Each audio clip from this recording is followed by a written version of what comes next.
La comunidad cristiana Vida Abundante en Costa Rica presenta ahora desde nuestro auditorio su programa Vida Abundante, un espacio que expone la palabra de Dios, que busca inspirar, capacitar y transformar la vida de las personas en medio de su realidad.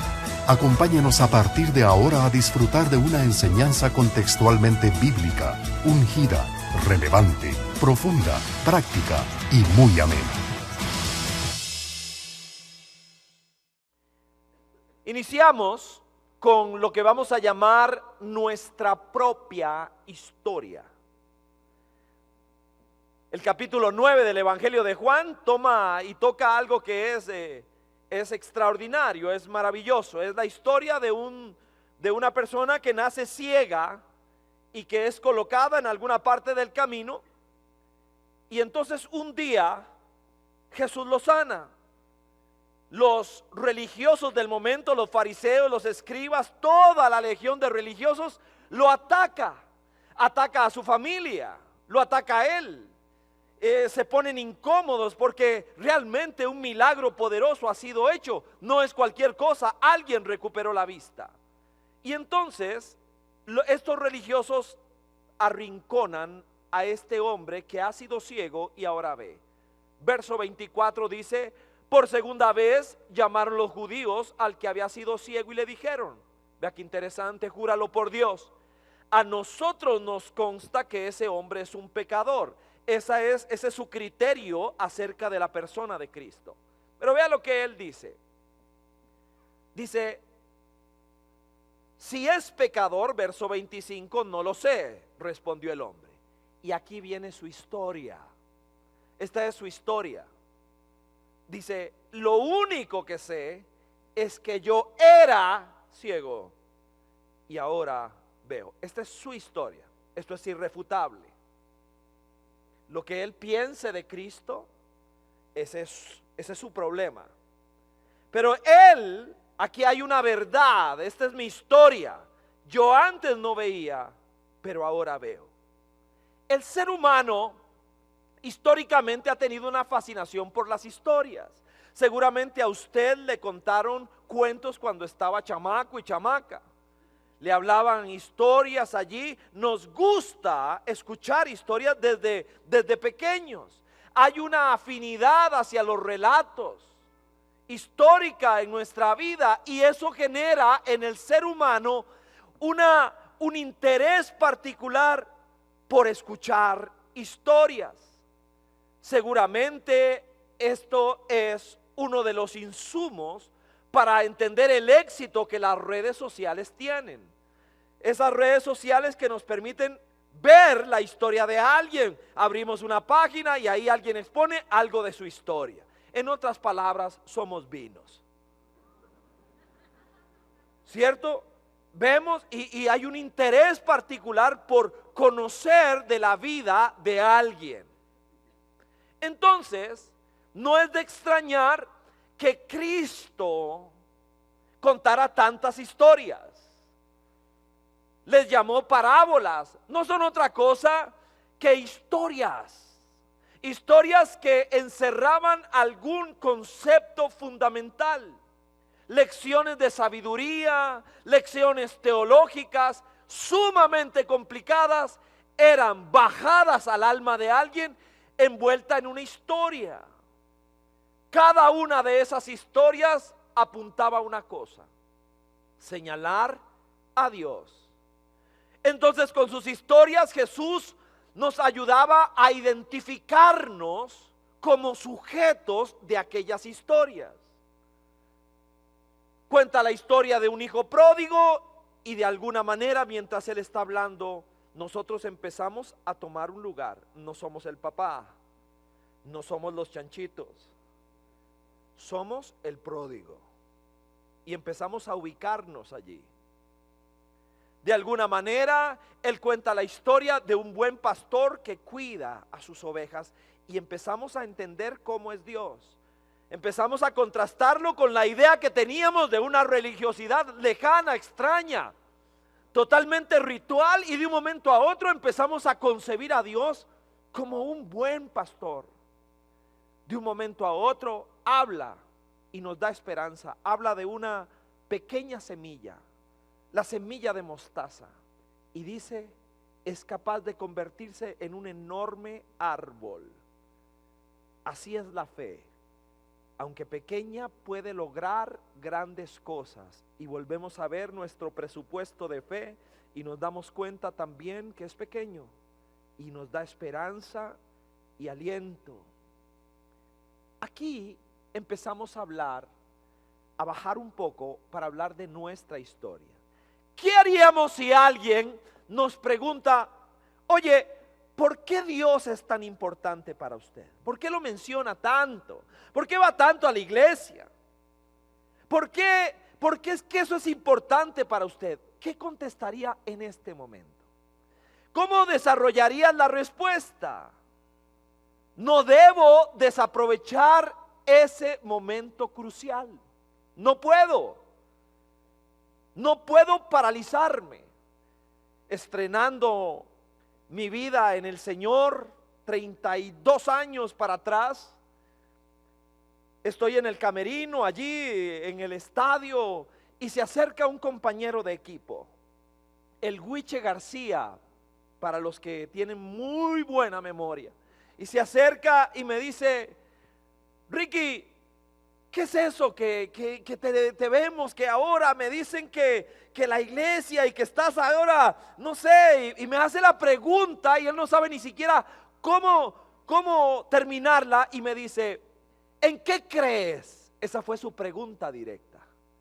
Y cuando él dice eso, varios compañeros vuelven a ver. Y yo me trabé. Me quedé así. Un estreñimiento espiritual. No sabía qué responderle. Pensé en mil cosas, pero todas se embotaron allí en la entrada y no salía nada. No sabía qué decirle.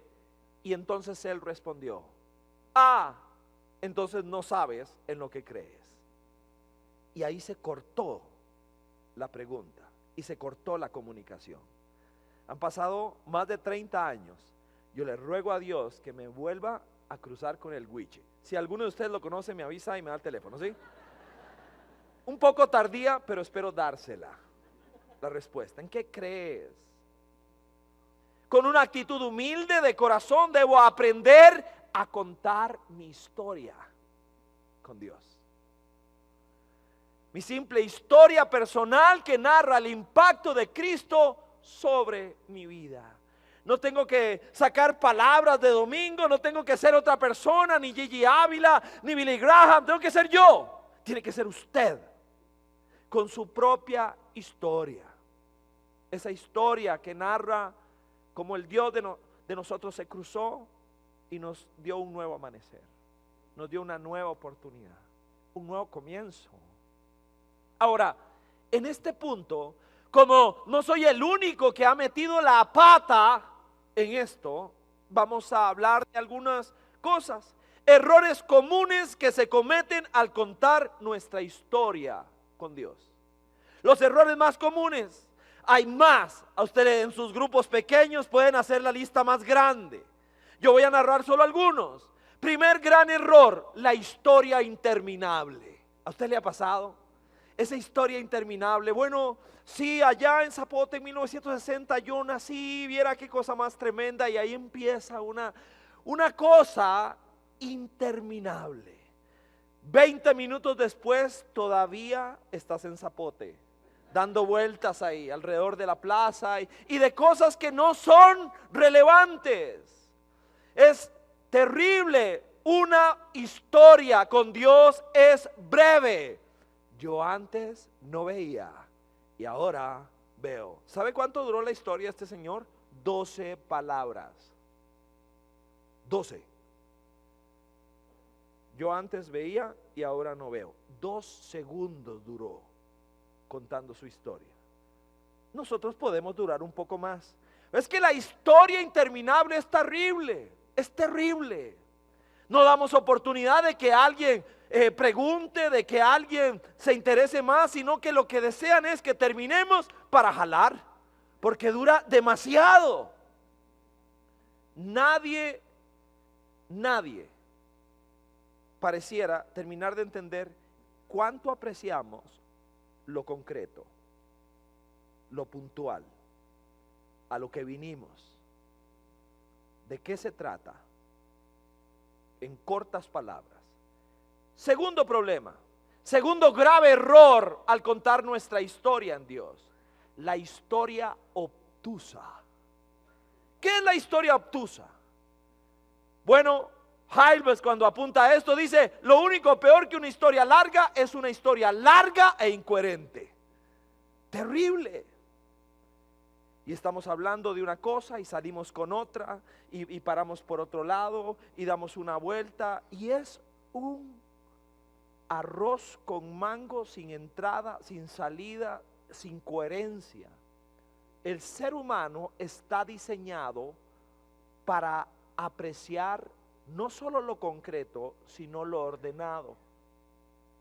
Las cosas que tienen inicio y final, que yo sé de qué se trató. Si usted entra a un cuarto desordenado, entiéndase el de alguno de nuestros amados adolescentes, usted entra, ve una media guindando por allá, zapatos por todos lados, lo acaban de arreglar, pero es que hoy sale. Entonces se probó absolutamente todo lo que había y todo quedó guindando por todos lados. ¿Cuántos dicen amén? Todos sabemos de qué se trata, ¿ok? Y usted entra ahí y usted repele aquello. Nosotros repelemos lo desordenado, pero si usted entra a un lugar donde todo está en su lugar, eso lo invita a quedarse. Lo invita porque es fluido, de una manera muy particular. El tercer error que se comete en este punto es la historia pandereta. ¿Qué me refiero? La historia religiosa es vocabulario religioso. ¿Sabe que hay personas que solo pueden hablar en la iglesia y solo pueden hablar con su par pandereta?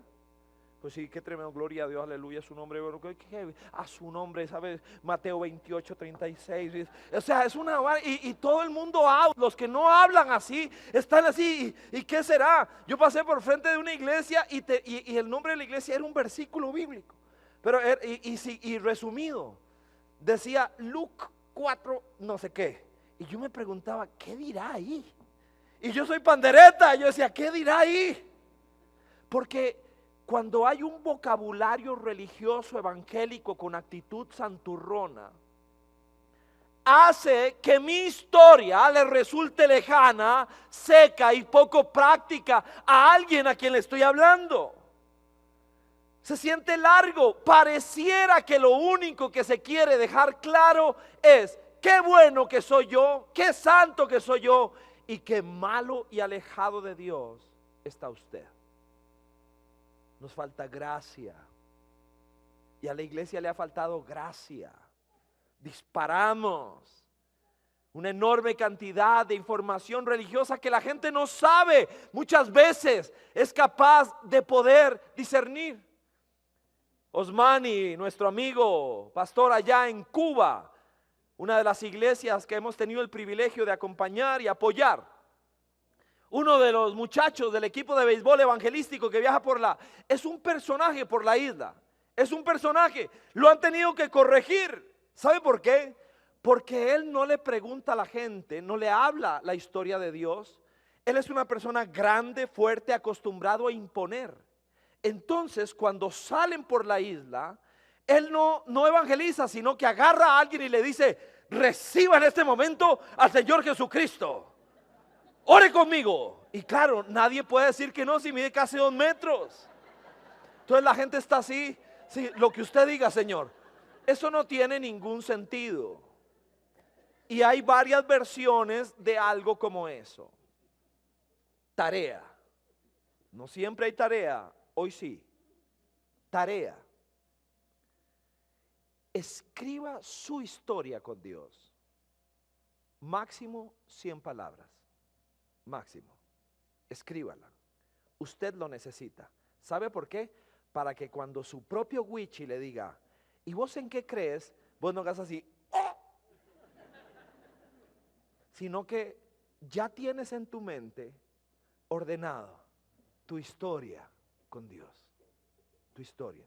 No es una historia de perfección, porque quien está dando su testimonio no es el arcángel Gabriel, es usted.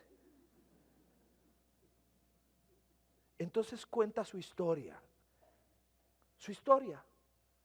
0 puntos si es larga, orgullosa o estrafalaria. Estaba yo ahí, de un momento a otro empecé a elevarme y empecé a flotar y la otra persona así. Porque tiene que ser aterrizada. Estás hablando con un ser humano. Hay cosas que se tienen que guardar para usted si son de ese tipo. ¿Ok? 100 puntos si es corta, si exalta a Cristo, porque no es a uno, es a Él. El héroe de la historia siempre es Él. Está llena de gracia y es capaz de inyectar esperanza. Si alguno de ustedes nos diera el privilegio de leer su historia, una vez que la escriba, mándela a este correo: mihistoria@vida.cr. Ahí está. mihistoria@vida. Todos los testimonios históricamente de Vida Abundante terminan ahí. Cuéntenos, por favor, su historia. Así que esto es básicamente como el tema de la dieta.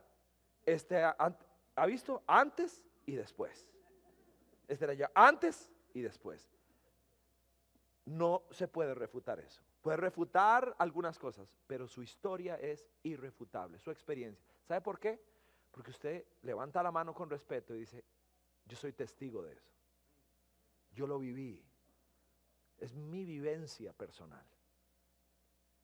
Este era yo. Antes era un ciego, pero ahora veo. En segundo lugar, el segundo elemento es la historia de Dios.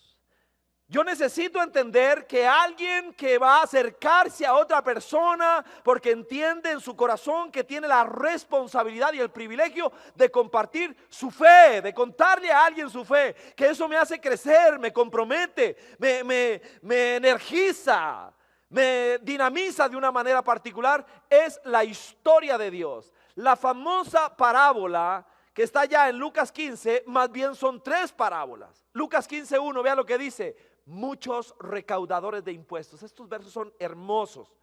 Y pecadores se acercaban a Jesús para oírlo. Vea qué interesante. No decían: voy a portarme bien para poder acercarme a Dios. No, porque estaban enfermos, se acercaban al médico. Dice: de modo que los fariseos y los maestros de la ley se pusieron a murmurar: este hombre recibe a los pecadores y come con ellos. Él entonces les contó esta parábola. La sensación de esa enorme separación con Dios, que ha sido parte del conocimiento humano, nos desanima de alguna manera, porque sabemos que el estándar divino es imposible de alcanzar. La pregunta es: ¿cómo se puede cruzar ese abismo? Jesús contó 3 historias en Lucas 15. Ese capítulo tiene 3 historias que es una sola paradoja, un solo concepto. Jesús dijo: ¿saben? Cuando lo están atacando por la compañía que tiene, porque la gente es de mala fama con la que se sienta él. Él dice: fíjense que a una doñita se le perdió una moneda. Está hablando de algo de mucho valor. Se paraliza todo, dijo él. Todo está paralizado porque la va a buscar, la va a buscar, la va a buscar, la va a buscar, hasta que la encuentre. Cuando la encuentre hace fiesta. Y le empiezan a entender la lógica. Luego dice que una oveja se perdió y el pastor dejó las 99 que tenía, las dejó a buen cuidado y se fue a buscar la que le hacía falta. Y contó otra historia, la más famosa de todas, de un hijo que se perdió, de un hijo que se fue. Hoy, mientras me estaba preparando para en la mañana, tomando un rato para estar con Dios y pedirle que nos acompañe en este fin de semana, se tocó la puerta y cuando salgo, un pródigo, uno que ha sido parte de la vida de iglesia por años. envuelto en cualquier cantidad de adicciones, tocando fondo. Mi esposa y yo lo pasamos, estuvimos con él, compartiendo, llorando con él un rato, recordándole que hay un punto de reflexión. Muchas veces por tercos nosotros en la chanchera. Y en ese punto de reflexión o hay retorno o todavía seguimos en picada hacia más abajo.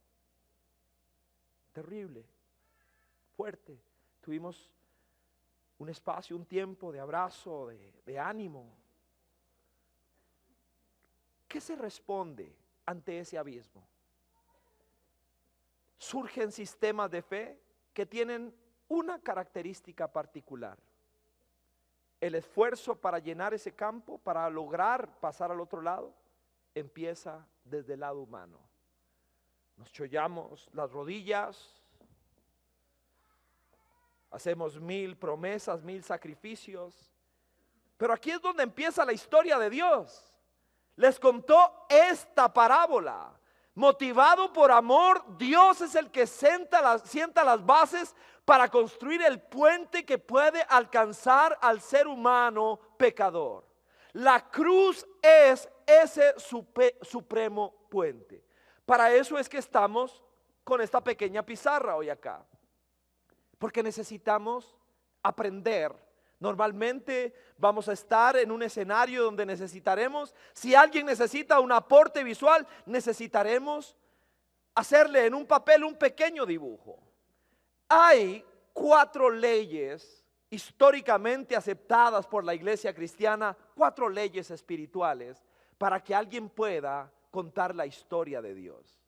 La primera de ellas es que Dios ama de una manera poderosa, particular y especial. Que Dios me ama, que de tal manera ha amado Dios al mundo, que dio a su Hijo único para que todo aquel que en Él crea no se pierda, mas tenga vida eterna. Esa es la primera gran ley. La segunda ley es importante porque uno se pregunta, bueno, si Dios me ama, ¿por qué es que estoy llevando tanto palo? ¿Por qué es que las cosas me salen tan mal? ¿Por qué es que yo no siento nada? Es que hay otra segunda ley.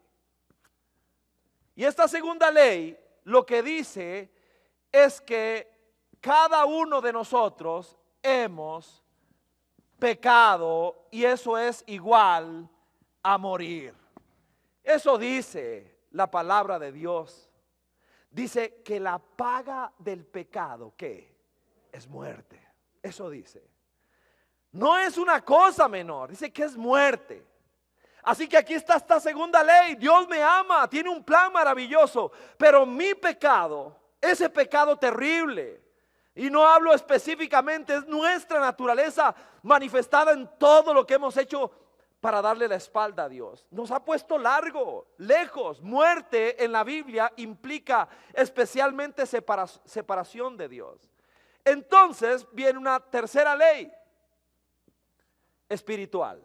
La tercera es que Cristo pagó en la cruz del Calvario el precio para que nosotros podamos regresar a Dios. Cuando Cristo grita en esa cruz, ¿qué gritó? Una de tantas, consumado es. ¿Sabe qué estaba gritando? Es la celebración al más grande éxito que alguna vez se haya tenido. Volvió a ver a cada uno de nosotros y dijo, está listo, puede regresar a casa. Está pagado el precio. Cuando yo trato de pensar en las cosas, porque en esa historia de 100 palabras hay cosas que digo y hay cosas que no digo. Seguro a usted le pasa lo mismo. Porque uno administra bien, de manera correcta, su historia. Cristo es la respuesta. Y la cuarta ley, porque uno se preguntaría, bueno, si Cristo es la respuesta, ¿qué? Porque ya todo está listo, entonces ya estamos todos en el cielo. No, la cuarta ley es que hay que aceptar. Dice la Biblia que a todos, Juan capítulo 1, que a todos los que le recibieron, a los que creen en su nombre, Dios les dio el derecho de ser llamados hijos de Dios. En otras palabras, aquí está Dios, santo, puro, y aquí está usted y yo, pecadores, y un abismo terrible que no hemos podido jamás saltar. La religiosidad nuestra llega hasta aquí, las buenas obras llegan hasta aquí, que usted es amigo de Sixto Porras llega hasta aquí. Nada alcanza, nada alcanza, cero, no hay nada, hasta que el cielo envió a Cristo. Y entonces hoy usted y yo podemos pasar de aquí a allá, porque Dios hizo el puente a través de su Hijo Jesucristo, el Señor. En este punto le aplaudimos a nuestro Rey. Amén. Le aplaudimos a nuestro Dios. Lo que Cristo hizo en la cruz es suficiente. Él hizo lo que ninguno de nosotros jamás podríamos hacer. Solo Él cumplió los requisitos divinos para un sacrificio perfecto. Si usted sale de aquí de rodillas hasta Cartago para expiar sus pecados, sale de aquí como un pecador con las rodillas buenas y llega allá como un pecador con las rodillas cholladas. Punto. Solo Cristo puede pagar el precio de su maldad y de la mía. Solo Él. No lo puedo terminar de entender, pero lo agradezco porque hay cosas que cuento y hay cosas que no. A donde Él me fue a buscar. Él logró que mis pecados pasados, presentes, futuros fueran redimidos, pagados. Dijo, consumado es. Consumado es. Vea esta fotografía. Me maravilla. Es la historia de Dios mezclada con la historia suya y mía. Bueno, esta es una familia de nuestra iglesia en su gran mayoría. La de abajo al centro se llama Gaudí, fue la primera. Se encontró con Cristo, fue la primera. Tuvo un vacío, cuenta en su historia, y empezó a asistir a la iglesia, a buscar al Señor. Luego quien siguió fue su hermana Melissa, la primera de la izquierda. Su esposo que está ahí vino después. Se quedaba, dice que algo pasaba. Cuando venían de la iglesia, venían diferentes. Y entonces él tenía una gran pregunta. ¿Qué es lo que pasa ahí? ¿Qué es lo que está ocurriendo? Después quien vino fue Eliet, la que está en el puro centro, la mamá de ellas. Y se está orando por el esposo. Luego llegó José y Geisel. Luego Daniela y Mariana, las hijas. La historia de Dios, esa es una de mis historias favoritas. Un día les dije, mire, ¿por qué no me cuentan su historia? Y entonces alrededor de una rebosante olla de carne, viera que me tuvieron que levantar entre cuatro como si hubiera metido el gol del Gane, me tuvieron que parar así. Me contaron su historia, la historia de cómo Cristo tocó un día a la puerta y empezó poco a poco a poco. Es una historia hermosa, bella. Debo aprender a contar la historia de Dios con pasión, porque hay demasiado en juego como para que no nos preocupemos de nuestro rol de comunicar la historia de Dios, generadora de vida a un mundo que está en absoluta bancarrota. Y el último punto es este. Le llamo a esto las lecciones del maestro. En el primer punto hablábamos de cómo no se hace, de algunos consejos. Aquí vamos a hablar de cómo sí se hace. El Maestro Jesucristo, allá en Juan capítulo 4, se acerca a una mujer samaritana. El cuadro es extraordinario. Dice el verso 10, si supieras lo que Dios te puede dar y conocieras al que te está pidiendo agua, contestó Jesús, tú le habrías pedido a Él y Él le habría dado agua que da vida. Cada uno de nosotros ha tenido sed en algo. Lo hemos tratado de saciar de muchas maneras. Solo Cristo sacia la sed nuestra. No hay absolutamente nada. No hay nada que exploremos, de lo cual abusemos. No hay nada que sacie la sed. Por el contrario, siempre genera más necesidad. Pero Cristo sacia la sed. Y aquí en Juan capítulo 4 hay un taller sobre evangelismo relacional, que más bien es una cátedra sobre inteligencia relacional. La forma en que él aborda a esta mujer. Se acerca a ella en la forma y el lugar más improbable, le habla superando las barreras más difíciles de saltar de aquella época: racismo, sectarismo, machismo. Busca una oportunidad para pasar de lo cotidiano a lo espiritual y comparte por lo menos 5 lecciones de cómo se hace. La primera: debo aprender a tender puentes sobre los abismos. Somos egoístas, entonces a nosotros nos separan muchas cosas. Somos fáciles de generar brechas con la gente, pero el eco de lo que hizo Dios, tenemos que hacerlo nosotros. Dios se acercó, cruzó lo imposible, el abismo que hay entre el cielo y la tierra, y vino a buscarnos aquí. Tengo que aprender a poner puentes en los abismos. Tengo que buscar la forma, pedirle a Dios sabiduría. Lección número 2: formule preguntas correctas y adecuadas. Ese es un arte. Estamos acostumbrados a hablar, pero ¿sabe que el arte verdadero de una comunicación exitosa es aprender a formular preguntas? ¿Cómo estás? ¿Cómo está tu historia con Dios? Contame. ¿Qué piensas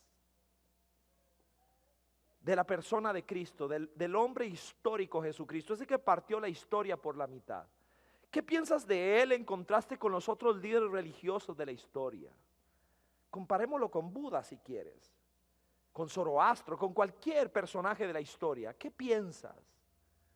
No sé dónde va a terminar.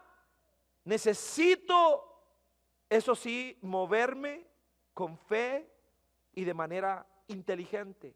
Tercera lección de Cristo: practique la paciencia. Me encanta ver una historia como la de esta familia. No todos terminan igual.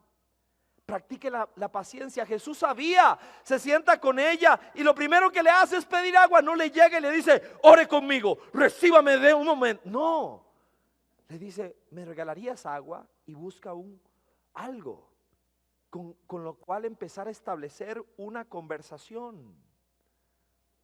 Sabía que antes de entrar a la historia escabrosa de ella, tenía que ganar su confianza, tenía que pasar por una serie de principios. Ella se pone arisca. Una Navidad decidí que, ya que se iba a reunir toda mi familia, mis hermanas, sus hijos, sus esposos, ese día voy a aprovechar, voy a pedir un momento y a todos les he compartido de alguna manera, pero ese día les voy a agarrar a todos y les voy a predicar al Señor, aprovechando la Navidad. Me preparé, oré, ahí estábamos, así que de un momento a otro hago así: fiesta, antes de que siga la fiesta, quiero decirles algo, y todo el mundo pone atención. Y empiezo a hablarles, a contarles la historia del que nació para dar vida. Eso significa Navidad. Y me pongo así, estoy fogoso, se me quiebra la voz, me corren un par de lágrimas cuando estoy hablando, y cuando termino, todo el mundo está así.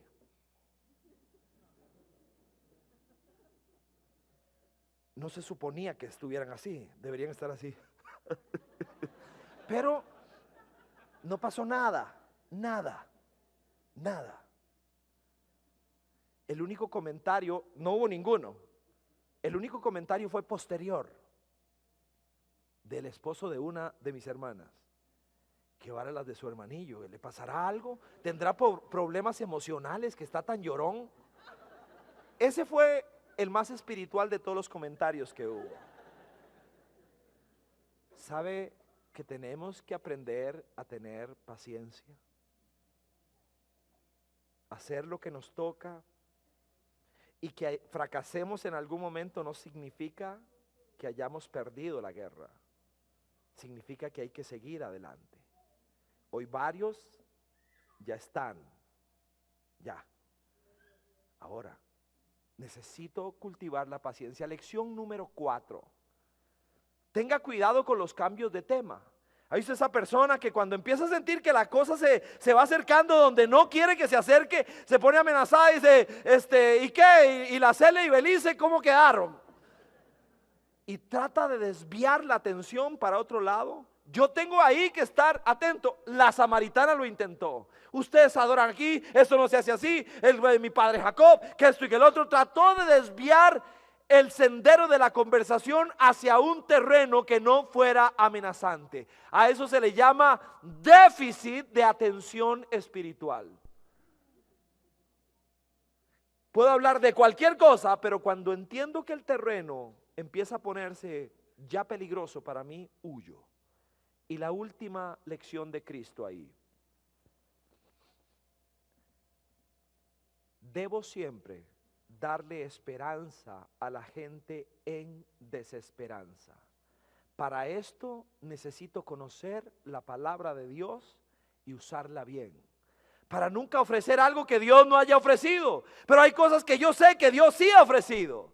Gracia y perdón para alguien que está lleno de vergüenza. Escuché toda la entrevista de Lance Armstrong. Toda la escuché. Estaba pendiente. Quería ver si en algún momento mencionaba a Dios. No. Quería ver si en algún momento estaba disparando a otros y tratando de salvarse a sí mismo. No. Lo hizo bien. Trató de hablar en mayor parte del tiempo de sí mismo. Pero ¿sabe qué me llama la atención? Mi lectura de esa hora que escuché es que lo que está clamando es por perdón, pero a las personas equivocadas. Porque en su historia solo hay alguien que te puede otorgar realmente perdón. Solo hay alguien, y es Dios. Y cuando alguien apela al perdón terrenal sin haber apelado al perdón, se da un pequeño circuito, porque realmente es difícil que el concepto verdadero y profundo de arrepentimiento se dé en el alma de un ser humano hasta que se enfrenta a Jesucristo. Ahí usted y yo quedamos tal y como somos. Antes, como gatos peleamos, tratando de decir esto sí, esto no, esto más o menos. Yo necesito darle esperanza al que no la tiene. Gracia y perdón a quien está lleno de vergüenza. Presentarle al gran libertador a aquella persona que está atrapada en hábitos destructivos. El Dios que yo conozco puede abrir la reja en la que tú vives, así como lo hizo conmigo. Decirle al débil que puede llegar a ser fuerte en Cristo, porque en Él es posible que alguien diga el débil que fuerte soy. Eso es algo que solo Dios puede hacer. Recordarle al cansado que Jesús le ofrece descanso. Decirle a quien llora que hay un Dios que puede consolar lo inconsolable. La mujer samaritana cambió de la hostilidad al respeto, de la obstinación a la flexibilidad, de estar centrada en sí misma a ser alguien que empezó a buscar y a señalar a Jesucristo. Nunca sabremos cómo termina la historia. Quizá usted se emocionó, le dio, oró, lloró, y cuando terminaste, la persona al frente estaba así. No importa. A usted le toca hacer lo que le toca hacer. Salía a entrenar en mi bicicleta y nomás ahí en Coronado, frente al parque, un pirata se brinca el alto y me atropella. Un par de años atrás. Me atropella, bendito Dios, yo estoy ahí en la calle, acostado, que en el susto, esa revisión, ¿tendré algo mal? ¿Me habré quebrado algo? Ahí estoy tirado, empieza a acercarse la gente, llega la policía, y alguno uy, es el Paz, y yo ahí, como, yo, tranquilo, estoy bien. creo que no me pasó nada. Así que ya me sientan y luego me incorporo. El señor que me atropelló está muy nervioso en el carro, no se baja. El policía me pregunta que si llaman a la ambulancia. Yo le digo que no, que estoy bien, que muchas gracias. Algunos de la iglesia tratan de auxiliarme, se ofrecen para llevarme a la casa, pero yo me doy cuenta que me jala la cara del señor que me atropelló.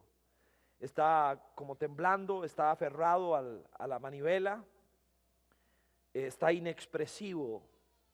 Entonces yo me acerco y le digo: Señor, no se preocupe, estoy bien, no me pasó nada. La bicicleta sí quedó maltrecha, pero yo estoy bien, no se preocupe. ¿Usted cómo está?, le digo. Balbucea: bien, qué dicha que no le pasó nada. Está choqueado realmente. Me empieza la gente como a irse, así que le digo: campeón, sí le voy a pedir un favor. Y me vuelve a ver como diciendo: yo no voy a pagar nada. La bicicleta quedó toda, la llanta atrás maltrecha. Le digo: solo le voy a pedir un favor, lléveme a mi casa, yo vivo aquí cerca. Y entonces echamos en el cajón, la cajuela, la bicicleta, y cuando vamos, le digo: yo sé por qué usted me atropelló. Vea si soy pandereta yo. Yo sé por qué usted me atropelló a mí. Y me vuelve a ver como diciendo: este loco. Esa es una buena pregunta. Capté su atención 100%, ¿sí o no? Y me vuelve a ver como diciendo: este loco. Y le digo: ¿sabe una cosa, campeón? Dios a usted lo quiere mucho. Y te aseguro que te anda buscando. Y le empieza a temblar la barbilla. Dice: no puede ser. Y empieza a llorar. Estoy hablándole del parque a mi casa, hay 500 metros. Empieza a salírsele las lágrimas. Dice: yo sé que Dios me anda buscando. Yo antes era de la iglesia, pero ahora soy muy mal portado. Y empieza a llorar, pero de una manera dramática. Llegamos a mi casa, le hago una oración, lo invito.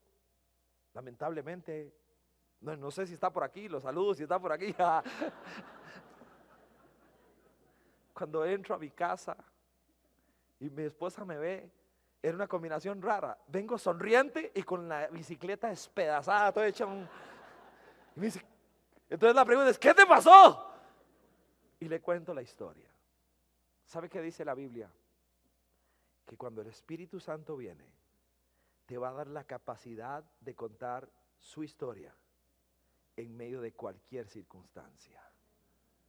Es impresionante lo que Dios puede hacer. Los hábitos se empiezan a transformar, entonces las relaciones prosperan, toda la historia de la vida se reescribe gracias al poder incomparable de la historia de Dios. Pensaba en esta frase para cerrar: cuando la historia de Dios se cruza con nuestra historia, entonces nuestra historia exalta su historia. Esperamos que este mensaje haya sido de gran bendición para su vida. Conozca más de este ministerio en nuestro sitio web www.vida.cr o contáctenos vía telefónica. Nuestro número de área es 506-22-29-9205.